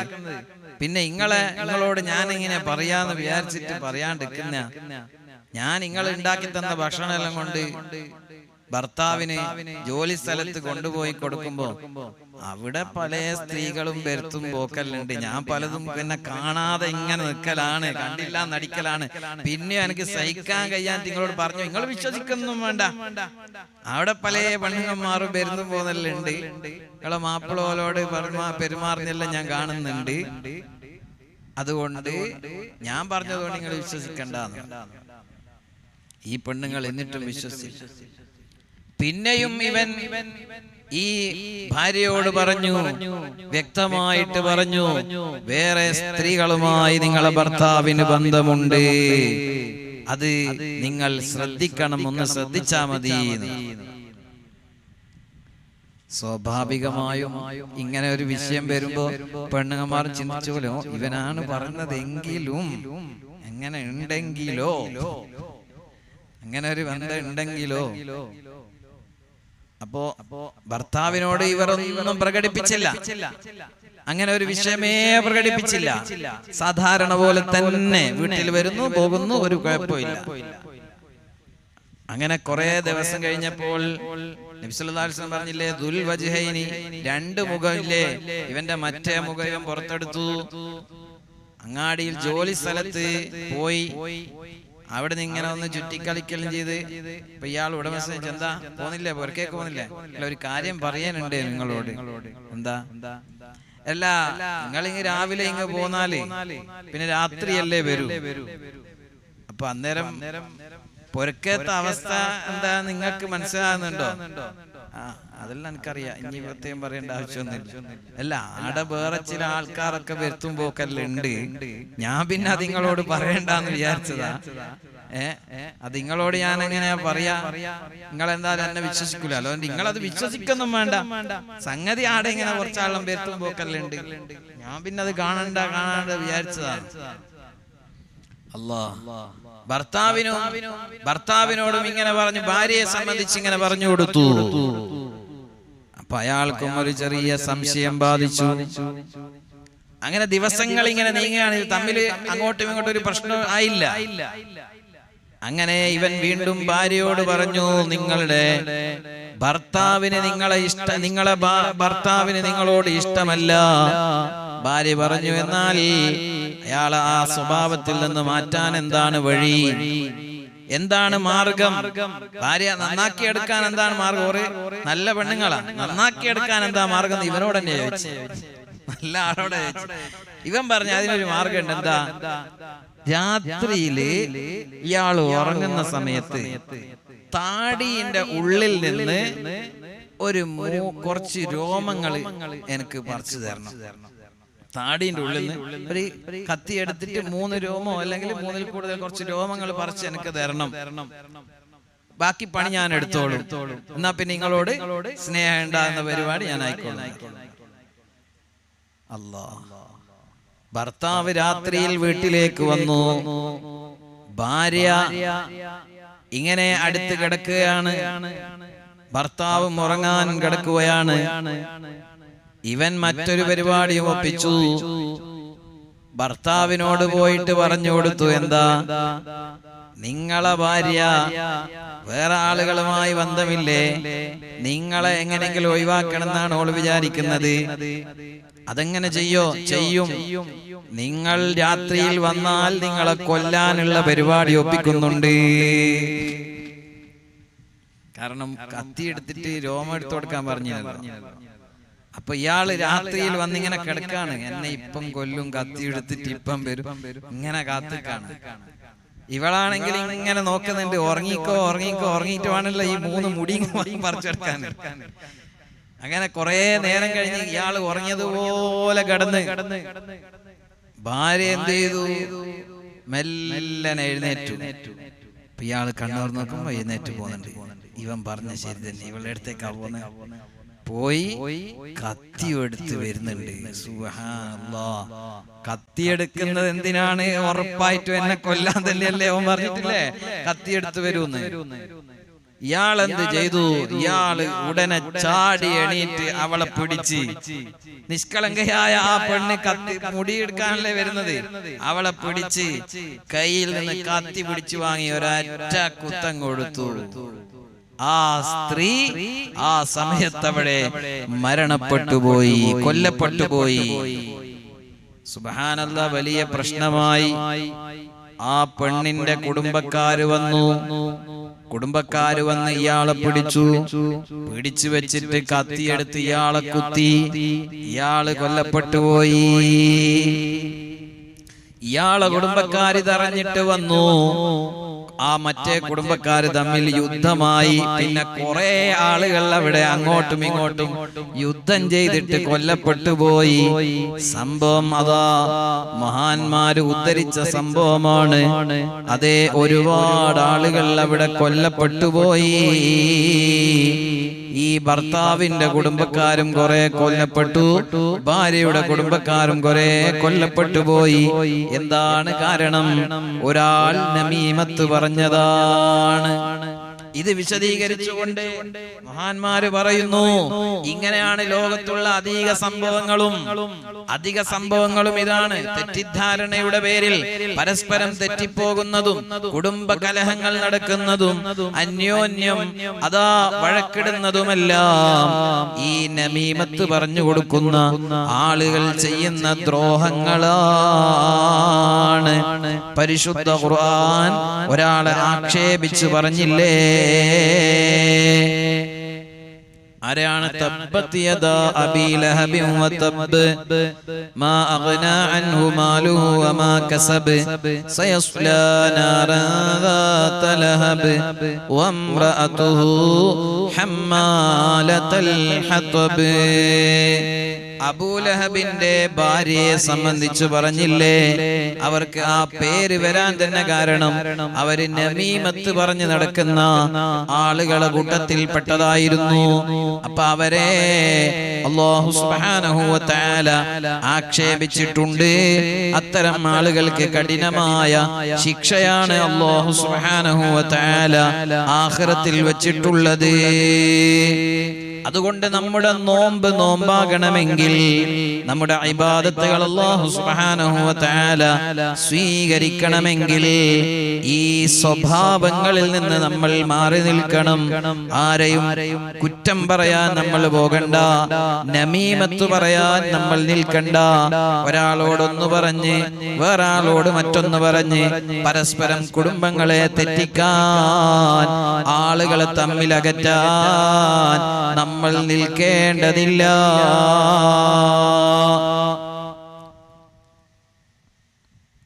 ഇന്ന് സുബൈക്ക്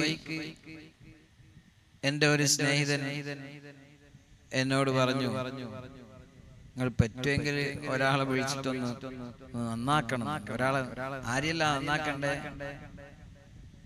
ഒരു ഉമ്മാനെയും മോനെയാണ് നന്നാക്കണ്ടേ,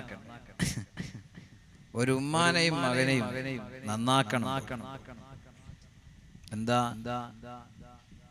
ഉമ്മാനെ സംബന്ധിച്ച് ഇല്ലാത്തത് പറഞ്ഞുകൊടുത്ത്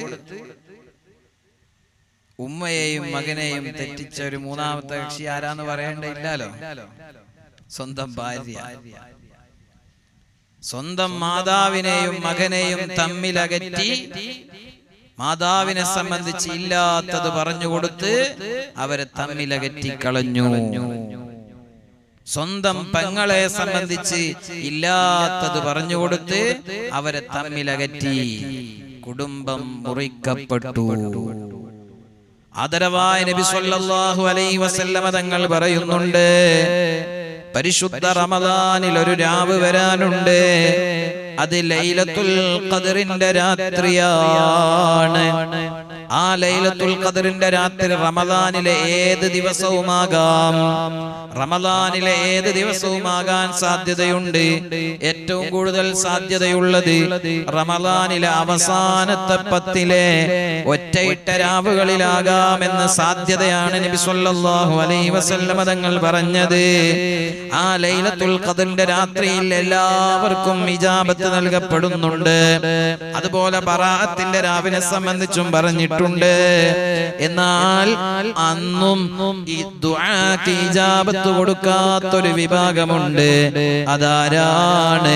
കുടുംബ ബന്ധം മുറിച്ചു കളഞ്ഞവനാണ്. ഉമ്മയോട് തെറ്റി നിൽക്കുന്നവനാണ്, പെങ്ങളോട് തെറ്റി നിൽക്കുന്നവനാണ്, ജ്യേഷ്ഠനോടും അനുജനോടും പിണങ്ങി നിൽക്കുന്നവനാണ്. കുടുംബത്തിലുള്ളവരോട് പിണക്കത്തോടെ പടച്ച റബ്ബിലേക്ക് കൈ ഉയർത്തിയാൽ അവരെ ദുആക്ക് ഇജാബത്തില്ല. അതുകൊണ്ട് നമ്മൾ ഈ റമദാനിൽ എത്രയോ പ്രാർത്ഥന നടത്തുന്നുണ്ട് എങ്കിൽ അതിനു മുമ്പേ നമ്മൾ ചെയ്യേണ്ട കാര്യമാണ്, നമ്മൾ മുഖേന ഏതെങ്കിലും നമീമത്തുകാർ മുഖേനയോ അതാ തെറ്റി നിൽക്കുന്നുണ്ടെങ്കിൽ അവരുമായി നന്നാകണം.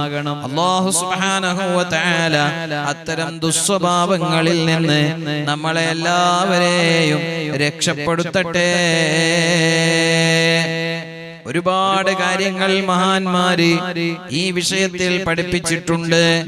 ഹബീബായ നബി സല്ലല്ലാഹു അലൈഹി വസല്ലമ തങ്ങൾ ഇതിന്റെ ഗൗരവം നമുക്ക് മുന്നറിയിപ്പായി നൽകിയിട്ടുണ്ട്. ഓരോ മുഅ്മിനും അതേ സംസാരിക്കുമ്പോൾ ആലോചിക്കണം, ഞാൻ എന്താണ് സംസാരിക്കുന്നത്, ഞാൻ എന്തിനാണ് സംസാരിക്കുന്നത്. മുത്തുനബി സല്ലല്ലാഹു അലൈഹി വസല്ലമ തങ്ങൾ പറഞ്ഞു, മയ്യൽമല്ലി മാ ബൈന ലഹയൈഹി വമാ ബൈന റിജ്ലൈഹി അൽമനു ലഹുൽ ജന്ന. അതേ, നിങ്ങളുടെ 2 താടിയലിന്റെ ഇടയിലുള്ള ഒരു അവയവം അഥവാ നാവ്, അതുപോലെ 2 കാലുകൾക്കിടയിലുള്ള അവയവം നമ്മുടെ രഹസ്യഭാഗങ്ങൾ. ആ 2 ഭാഗങ്ങളിൽ തൊട്ടും നിങ്ങൾ അല്ലാഹുവിനെ പേടിക്കുമെന്ന് എനിക്ക് നിങ്ങൾ ജാമ്യം നിന്നാൽ നിങ്ങൾക്ക് സ്വർഗമുണ്ടെന്നതുകൊണ്ട് നിങ്ങൾക്ക് ഞാൻ ജാമ്യം നിൽക്കുമെന്ന് മുഹമ്മദുർ റസൂലുള്ളാഹ് സ്വല്ലല്ലാഹു അലൈഹി വസല്ലം തങ്ങൾ പഠിപ്പിച്ചു. അതുകൊണ്ട് നമ്മൾ അത്തരം ദുസ്വഭാവങ്ങളുടെ ആളുകളായി മാറാൻ പാടില്ല. അവിടുന്ന് പറഞ്ഞില്ലേ, മൻ കാന യുഅ്മിനു ബില്ലാഹി വൽ യൗമിൽ ആഖിർ ഫൽയഖുൽ ഖൈറാ. അല്ലാഹുവിലും അന്ത്യനാളിലും വിശ്വസിക്കുന്നവരാണോ നിങ്ങൾ, നല്ലത് മാത്രം പറഞ്ഞോ. ഔ ലിയസ്മുത്, അല്ലെങ്കിൽ മിണ്ടാതിരുന്നോ, അല്ലെങ്കിൽ മിണ്ടാതിരുന്നോ. അല്ലേ, നമ്മളെ പെൺകുട്ടികൾക്ക് വിവാഹം അന്വേഷിക്കുമ്പോ ആ വിവാഹ അന്വേഷണത്തിൽ പല കാര്യങ്ങളും നമ്മൾ ചോദിക്കണം. ശരിക്കും അന്വേഷിക്കാതെ നിൽക്കാൻ പാടില്ല, എല്ലാം വിശദമായി അന്വേഷിക്കണം. പിന്നെ എടുത്തിട്ട് കൂടി പോയിട്ട് പിന്നെ പറഞ്ഞിട്ട് കാര്യമില്ല. അപ്പൊ എന്താ, ഓൻ അധികം സംസാരിക്കാത്ത ഒരുത്തനാണല്ലോ, എന്തോ ഒരു തകരാറുണ്ട്. അധികം സംസാരിക്കാത്തതൊരു ഗുണമാണ്. ഖൈറായ കാര്യം മാത്രമേ സംസാരിക്കാവൂ. ഔ ലിയസ്മുത്, അല്ലെങ്കിൽ മിണ്ടാതിരുന്നോ എന്നാണ് മുഹമ്മദുർ റസൂലുള്ളാഹി സ്വല്ലല്ലാഹു അലൈഹി വസല്ലം. എന്നാൽ തീരെ ആവശ്യത്തിന് സംസാരിക്കാത്ത ഒരുത്തനെ എടുത്താൻ പറ്റൂല, ആവശ്യത്തിന് സംസാരിക്കാം. ഖൈറായ കാര്യം മാത്രമേ സംസാരിക്കൂ. അത്തരം ആളുകൾ രക്ഷപ്പെട്ടു. മൗനിയായി പോകുന്ന ഒരാളെ സംബന്ധിച്ച് റസൂലുള്ളാഹി സ്വല്ലല്ലാഹു അലൈഹി വസല്ലം പറഞ്ഞതാ, മൻ സമത നജാ. മൗനം പാലിച്ചോ അവൻ രക്ഷപ്പെട്ടിരിക്കുന്നു. സഹാബത്ത് ചോദിച്ചു നബി സല്ലല്ലാഹു അലൈഹി വസല്ലം തങ്ങളോട്, യാ റസൂലല്ലാഹ് അയ്യുൽ മുസ്ലിമീന അഫ്ളലു, ഏത് മുസ്ലിമീങ്ങളാണ് ഏറ്റവും ശ്രേഷ്ഠമായവർ? നബി സല്ലല്ലാഹു അലൈഹി വസല്ലം തങ്ങൾ പറഞ്ഞു, മൻ സലിമൽ മുസ്ലിമൂന മിൻ ലിസാനിഹി വയദിഹി, മറ്റു മുസ്ലിമീങ്ങൾ അവന്റെ നാവിൽ നിന്നും അവന്റെ കയ്യിൽ നിന്നും രക്ഷപ്പെട്ടിരിക്കുന്നു. എന്നാൽ വേറെ ഒരു ഹദീസിൽ നമുക്ക് കാണാം, മൻ സലിമൻ നാസു, മുസ്ലിമീങ്ങൾ മാത്രം രക്ഷപ്പെട്ടാൽ പോരാ, എല്ലാ ജനങ്ങളും ഇവന്റെ നാവിൽ നിന്നും ഇവന്റെ കയ്യിൽ നിന്നും രക്ഷപ്പെട്ടിരിക്കുന്നു. അപ്പോഴാണ് അവൻ യഥാർത്ഥ മുസ്ലിമാകുന്നത്. അതാ നബി സല്ലല്ലാഹു അലൈഹി വസല്ലം തങ്ങൾ ഒരുപാട് കാര്യങ്ങൾ നമ്മളെ പഠിപ്പിച്ചിട്ടുണ്ട്. അല്ലാഹു സുബ്ഹാനഹു വ തആലയുടെ അടിമ യഥാർത്ഥത്തിൽ ചെയ്യേണ്ടത് എന്താണ്? അല്ലാഹുവിനെ ഭയന്ന് ജീവിക്കുന്ന അടിമകൾ ചെയ്യേണ്ടത് ഖൈറായ കാര്യങ്ങൾ മാത്രം സംസാരിക്കുക. അത് ദിക്ർ ചൊല്ലലാണ്, ഖുർആനോദലാണ്, അതേ അല്ലാഹുവിന്റെ പരിശുദ്ധമായ ദീൻ പറയലാണ്. ഖുർആൻ തന്നെ പറഞ്ഞില്ലേ, ലാ ഖൈറ ഫീ കസീരിൻ മിൻ നജ്വാകും, നിങ്ങൾ പലതും സംസാരിക്കുന്നതിൽ പലതും ഖൈർ ഇല്ല, ഖൈർ ഇല്ല. ഭൗതികമായ സംസാരങ്ങൾ കൂടുമ്പോൾ അതേ മുഅ്മിനീങ്ങളെ നമ്മുടെ ഹൃദയത്തിന് രോഗം വന്നു പോകും, ഹൃദയത്തിന് രോഗം വന്നു പോകും. ആ രോഗത്തിന്റെ പേരാണ് ഖസ്വത്തുൽ ഖൽബ്, ഹൃദയം ഉറച്ചു പോകുന്ന രോഗം. അത് എങ്ങനെ ഉണ്ടാകുന്നു? ഫഇന്ന കസ്റത്തൽ കലാം, അമിതമായ സംസാരം, അമിതമായ സംസാരം, കൂടുതൽ ഇങ്ങനെ സംസാരിച്ച് ആളുകൾക്കിടയിൽ അമിതമായി സംസാരിച്ച് ഒന്നുകിൽ അവരുടെ കയ്യടി നേടാനോ അല്ലെങ്കിൽ ആളുകളെ ചിരിപ്പിക്കാനോ ആളുകളെ കൊതിപ്പിക്കാനോ കൂടുതൽ സംസാരിച്ച് ഭൗതികമായ സംസാരം വർദ്ധിപ്പിക്കുമ്പോൾ ഖൽബിന്റെ രോഗമാകുന്ന ഖസ്വത്തുൽ ഖൽബ് വേഗം പിടിപെടുമെന്ന് മുഹമ്മദുർ റസൂലുള്ളാഹി സ്വല്ലല്ലാഹു അലൈഹി വസല്ലം. അതുകൊണ്ട് സംസാരം കുറച്ചോ, അപ്പോൾ ഗീബത്ത് പറയുന്നത് കുറയും. സംസാരം കുറച്ചോ, നമീമത്ത് പറയുന്നത് കുറയും. സംസാരം കുറക്കാനുള്ള വഴി എന്താണ്? കയ്യിൽ ഒരു കൗണ്ടർ പിടിച്ചോ, അതാരും കാണാനല്ല. ഞാൻ ഒന്നാമത്തെ ദിവസത്തിലെ വാദിൽ പറഞ്ഞല്ലോ, അതേ അല്ലാഹു തആല കാണാൻ വേണ്ടി മാത്രം ചെയ്യണം. ഈ തസ്ബീഹ് മാല കയ്യിൽ പിടിച്ചോ, അല്ലെങ്കിൽ ഒരു കൗണ്ടർ കയ്യിൽ പിടിച്ചോ, എന്നിട്ട് ദിക്ർ ചൊല്ലിക്കോ, സ്വലാത്ത് ചൊല്ലിക്കോ. അപ്പോൾ ഇതര സംസാരങ്ങളിൽ നിന്ന് നമ്മുടെ നാവിനെ നമുക്ക് സംരക്ഷിക്കാൻ കഴിയും. നമ്മുടെ ഹൃദയം ശുദ്ധിയാകും, ഹൃദയത്തിന്റെ രോഗം മാറും. ഒരുപാട് മഹാന്മാർ വലിയ സ്ഥാനമാനങ്ങൾ നേടിയത് സുബ്ഹാനല്ലാഹ് ഈ രൂപത്തിൽ അവർ നാവിനെ ഉപയോഗപ്പെടുത്തിയത് കൊണ്ടാണ്. നമ്മുടെ പ്രസ്ഥാനത്തിന്റെ അജയ്യനായ നായകൻ ബഹുമാനപ്പെട്ട താജുൽ ഉലമാ സയ്യിദ് അബ്ദുറഹ്മാൻ അൽ ബുഖാരി ഖദ്ദസല്ലാഹു സിർറഹുൽ അസീസ് മഹാനവറുകൾ പരിശുദ്ധ ഹറമിൽ കഅബ ശരീഫ് നോക്കിയിരുന്നുകൊണ്ട് 1,00,000 സൂറത്തുൽ ഇഖ്ലാസ് ഓതിയിട്ടതിന്റെ റിയാള വിട്ടിയ മഹാനാണ്.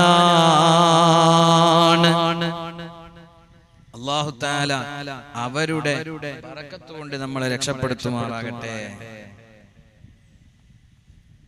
ബഹുമാനപ്പെട്ട താജുൽ ഉലമാ സൂറത്തുൽ ഇഖ്ലാസ്,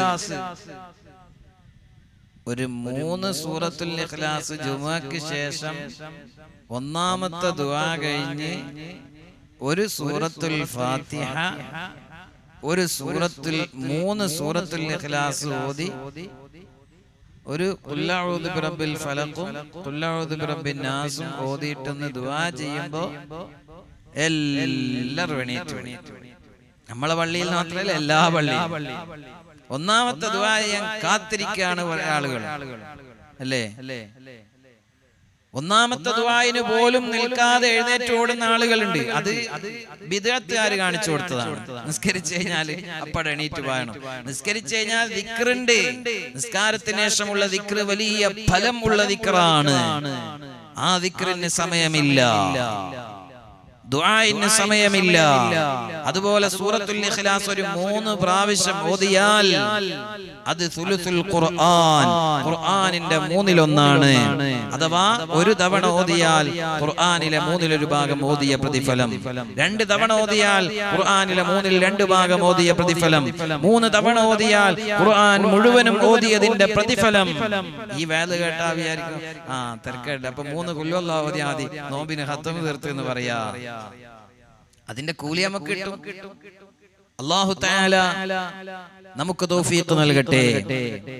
നമ്മള് 3 അല്ല 1,00,000 സൂറത്തുൽ ഇഖ്ലാസ് കഅബ നോക്കിയിരുന്ന് ഓതിയ മഹാനാണ് ഈ അടുത്ത കാലത്ത് നമ്മളെ വിട്ടുപിരിഞ്ഞു പോയ താജുൽ ഉലമാ ഉള്ളാളം തങ്ങളവറുകൾ. അല്ലാഹു അവരെ ബറക്കത്ത് കൊണ്ട് നമ്മുടെ എല്ലാ രോഗങ്ങളും മാറ്റി തരുമാറാകട്ടെ. അപ്പൊ അതെന്താ? നാവിനെ നിയന്ത്രിക്കാനുള്ള റിയാദുകളാണ്. അതുപോലെ ഇൻഷാ അല്ലാഹ് അടുത്ത ദിവസങ്ങളിൽ നമുക്ക് ആ വിഷയത്തിലേക്ക് വരാം. ദിക്റുകൾ ചൊല്ലിയിട്ട് നമ്മുടെ നാവിനെ ധന്യമാക്കണം. അല്ലാഹു സുബ്ഹാനഹു വ തആലയുള്ള ദിക്ർ അതിങ്ങനെ ചൊല്ലിയാൽ, പ്രത്യേകിച്ച് ലാ ഇലാഹ ഇല്ലല്ലാഹ് എല്ലാ ദിവസവും നമ്മൾ കുറച്ച് 100 ദിക്ർ ചൊല്ലിയിട്ടല്ലേ ദുആ ചെയ്യാറുള്ളത്. ദുആയിലേക്ക് നമ്മൾ കടക്കുകയാണ്. മുഅ്മിനീങ്ങളെ, ആ ദിക്ർ നമ്മൾ ചൊല്ലിയ നബി സല്ലല്ലാഹു അലൈഹി വസല്ലം തങ്ങൾ പറഞ്ഞു, നിന്റെ നാവ് ലാ ഇലാഹ ഇല്ലല്ലാഹ് എന്ന ദിക്ർ കൊണ്ട് പച്ച പിടിക്കട്ടെ.